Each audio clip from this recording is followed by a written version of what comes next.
চাইলে আমি আসলে আমার স্বপ্নের জায়গায় যেতে পারবো এবং আমাদের উস্তাদ স্যার, আমাদের সম্মানিত স্যার বললো যে তুমি শবনম ম্যামের মতো হবা। আমি বরাবরই ছোট থেকে ট্রাই করি সবাইকে সম্মান করার, এবং উনি যেটা আমাকে শিখিয়েছে এটাও আমার একটা শিক্ষার অংশ। আমি ওনার থেকে একটা শিক্ষা পেলাম যে বাংলাদেশ চলচ্চিত্রে তোমাকে অনেক ভালো হয়ে থাকতে হবে, যেখানে সবার সাথে মিলেমিশে থাকতে হবে, ব্যবহারটা খুব ইম্পর্টেন্ট। তো সবাই দোয়া করবেন আমি যেন আপনাদের একটা ভালো মেয়ে হয়ে থাকতে পারি চলচ্চিত্রে, এবং 8-10টা অ্যাক্ট্রেসদের মতো যেন আমি বাজে আচরণ না করি। আপনি এই উইন হওয়ার পরে কোন চলচ্চিত্র অভিনয় করার অফার পেয়েছেন? আমি দুটো পেল। এই তো আচ্ছা তাহলে ক্রাউনটা কাকে ডেডিকেট করেছি এইভাবে, আসলে ক্রাউনটা শুধু আমার না, আমার ফুল টিমের বাংলাদেশকে করে দিয়েছি। এন্ড পারলে আমি আমার আম্মুকে করে দিই। আমি চাই, সত্যি আমি চাই।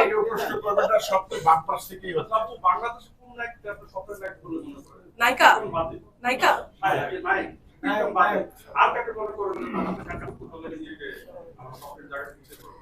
আমার কাছে সবাইকে গুণী মানে গুণী মনে হয়, সুন্দর মনে হয়, কারণ সবাই পরিশ্রম করে আসে। আমি সবার সাথেই কাজ করব। আর এই জার্নিতে আপনার মানে স্বপ্ন পূরণের আগে এরকম কোন ঘটনা ঘটেছে যেটা আপনার স্বপ্ন থেকে দূরে নিতে চাইছেন?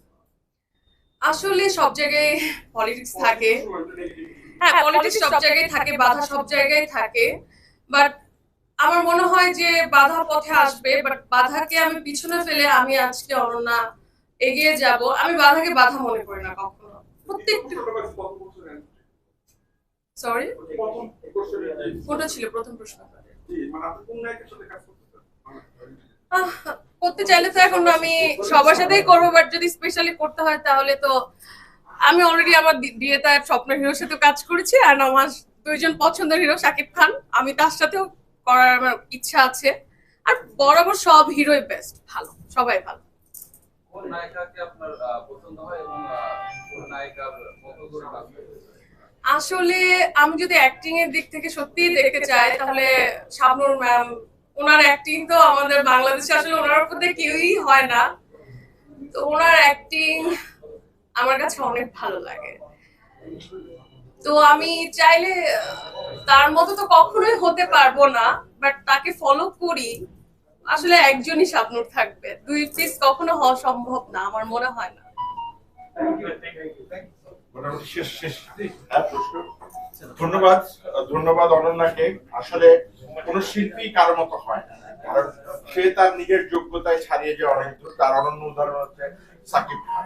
কারণ মেগা স্টার দেখবেন একসময় উজ্জ্বল ভাই ছিল, তার পরিক্রমায় একজন করে প্রতিটা মানুষেরই একটা সময় থাকে। তারপরে দোয়া করবেন যে সময়টাকে যেন অনন্যা ছুঁতে পারে। আর সবাইকে অসংখ্য ধন্যবাদ আবারও।